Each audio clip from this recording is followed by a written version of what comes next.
Hi everyone, today in this video we're going to talk about another mental model that obviously can be have a good type of role in your life, whatever it is the field you apply. So the mental model. Mental models are representations about how the reality works. And then so in your decision making process you rely a lot in data that you get from the reality to process and then so take the best decision as possible. And then so as much information you tend to have, obviously information that are true are useful and tend to be passed most universally in our world, obviously, as much so you get fully fine with them, better be so you're to help me by subscribing and so to make you a better person and to gain more insights. And so today we're gonna talk about the oligopolies, so the hidden power of market domination. And then so this particular one is taken from the field of economy. So what do you have to understand? Sometimes you probably have so already noticed that just like a few companies seem to dominate like the entire industries, whatever it is. So the field that you see is in tech, in fast food, in banking, or even airlines, just like a handful of firms that control most of the market. So this is the power of oligopolies. Oligopolies just like instead of in comparison with the monopoly that's normally just like when just one company dominates all the market.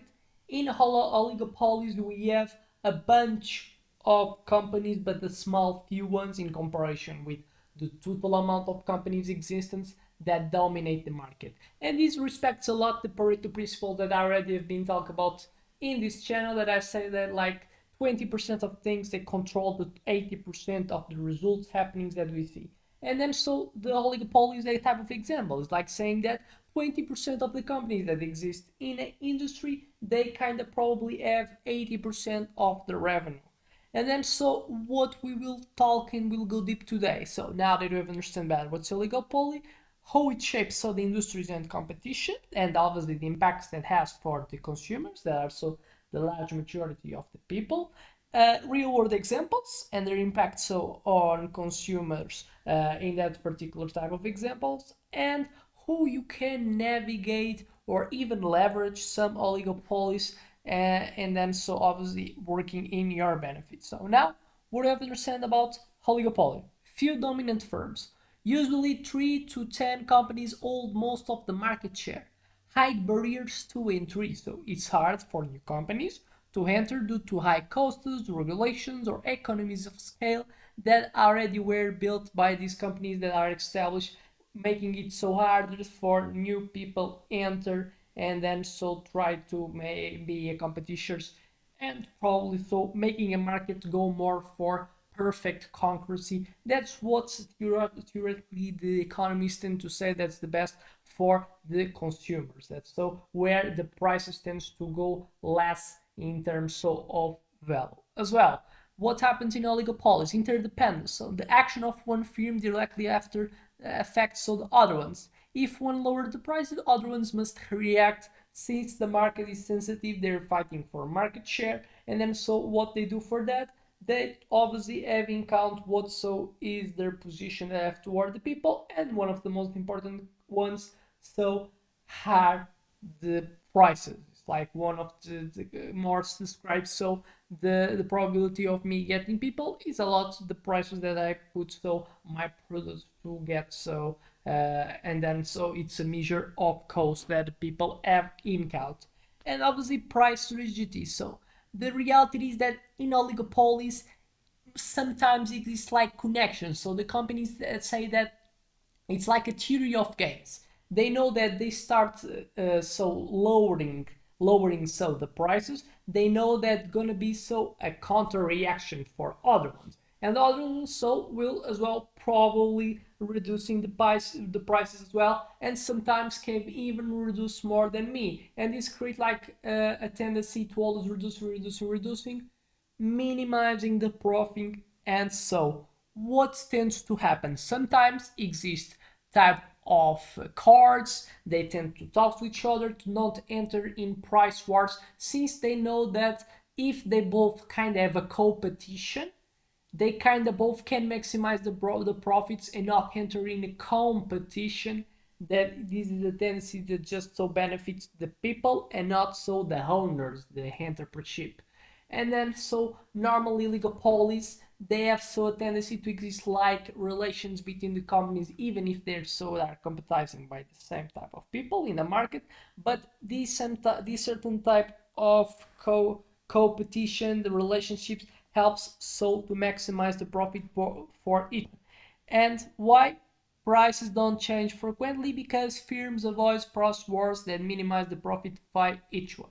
They prefer to not enter in a competition, both maximizing it's like making a accord. And then so examples we have in the tech industry, we have Google, Apple, Microsoft, Amazon, Meta, and almost finished by all these handful of companies. So these companies dominate search engines, operating systems, e-commerce, social media, and cloud computing. They control user data and create walled gardens that make competition difficult so to have prosperity.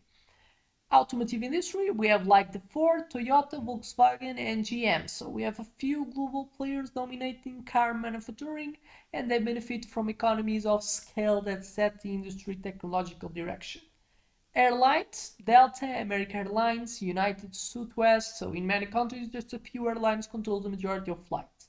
They engage so in price signaling, meaning they don't aggressively undercut each other. Streaming devices as well. So we have Netflix, Disney Plus, Amazon Prime, HBO, and so the internet market as well as consolidated around so a few big platforms. Obviously, licensing deals and exclusive content make it difficult for smaller players to compete. So they always respect characteristics that to a market have. Oligopolies, they tend so to have few dominant firms, high barriers to entry that makes so people, new people enter and so kind of make more people be making so sharing more the market share. Interdependence, so the action of one, so exists sensitive. What I do with the other one, so it's gonna be controlling, and then so it's gonna reaction. But reality, this don't tend to happen a lot because price competition doesn't is not something that we see because they understand that if they have more friendship type of relationship, it's better for both. And then so examples were given. What are the pros? Stability in pricing, less volatility than pure competition, large scale innovation due to high R&D budgets is reality. If just we have so like a small few of ones, have like less spread of the money, and then normally can be positive. It's just so a specific smaller company has that some guys have that good amount of money so to invest and not just kind of gets like a small few for like 1,000 companies if they were so in a market that's probably so will be easier to enter.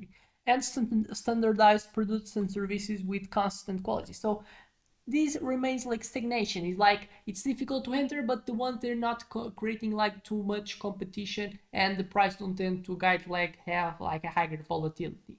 But what can be a cons? Lack of price competition can lead to higher consumer costs because you're not in a perfect market that the people are practicing price wars. Market manipulation as well can be a con.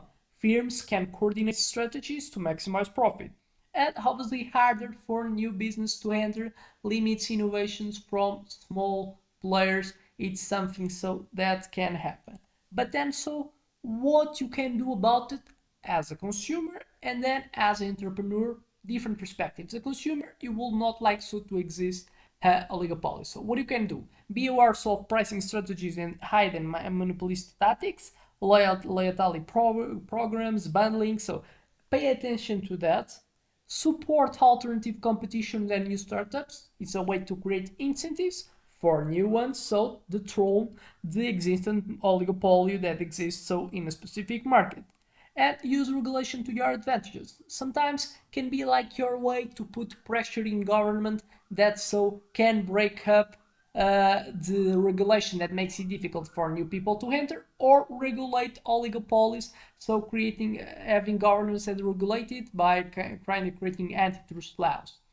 If you are the entrepreneur or business owner, so now it's you're trying to work it, you're trying to create oligopoly, so find gaps in the market that oligopolies ignore. So So if oligopolies exist, you have to explore where they don't exist because less barriers to entry. So in these gaps, so niche markets is a tendency that we say, and we tend to see a lot in the online market a lot. So people are more going for niches.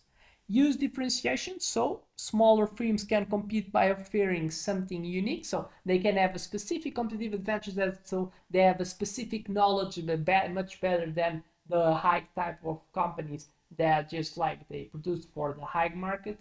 In you, so by focusing in a niche, then so you just explore some ones that you know much better than these high type of companies, and partner so with oligopolist firms instead of competing head-on, so suppliers to tech giants. It's an example that I could give. So the main takeaway I want to take from this video: pay attention, use this mental model in your favor if you're a consumer, or if you are a business owner, you're gonna have two different approaches. So I expect this video has helped you, and I expect so you now to subscribe if you have not done, and see other videos so to make you a better person. So without much more to say, thank you and see you in the next one.